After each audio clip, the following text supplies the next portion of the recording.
उत्तराखंड के केदारनाथ में helicopter crash हुआ जिसमें 7 लोगों की मौत हुई।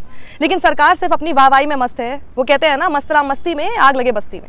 बीजेपी के महासचिव और उत्तराखंड प्रभारी दुष्यंत गौतम मौतों का मखौल उड़ा रहे हैं। अहंकार से भरे दुष्यंत गौतम उल्टा पत्रकार से ही कह रहे हैं, आप चला लीजिए एक ऐसा हेलीकॉप्टर, और फिर आंख चढ़ाते हुए जिसमें कोई ना मरे ये कहते हुए दिखाई दिए। देख रहे हैं इनकी बदतमीजी। दुष्यंत गौतम जी, आपकी आंखों में शर्म बची है या आपने सारी शर्म बेच खाई है?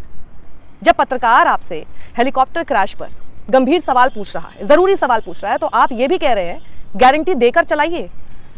उसको बेसिकली आप चुनौती दे रहे हैं। तो मैं आपसे ही पूछ लूं, व्यवस्थाओं को चलाना या फिर सरकार को चलाना पत्रकार का काम है, या फिर सत्ता में बैठे आप लोगों का, जो जाकर वोट तो मांग लेते हैं, सरकार में आ जाते हैं और फिर जवाबदेही नहीं चाहते? पत्रकार का काम है सवाल पूछना। जो उसने किया, आपसे सवाल पूछा, लेकिन आप उल्टा उन्हीं से कुतर्क कर रहे हैं। माना दुर्घटनाओं को पूरी तरह से नहीं रोका जा सकता, लेकिन कम तो किया जा सकता है। आंकड़े तो देखिए जरा। सरकार को हवाई यात्राओं की सेफ्टी के लिए क्या कड़े कदम उठाने नहीं चाहिए? बेसिक सा सवाल है ये।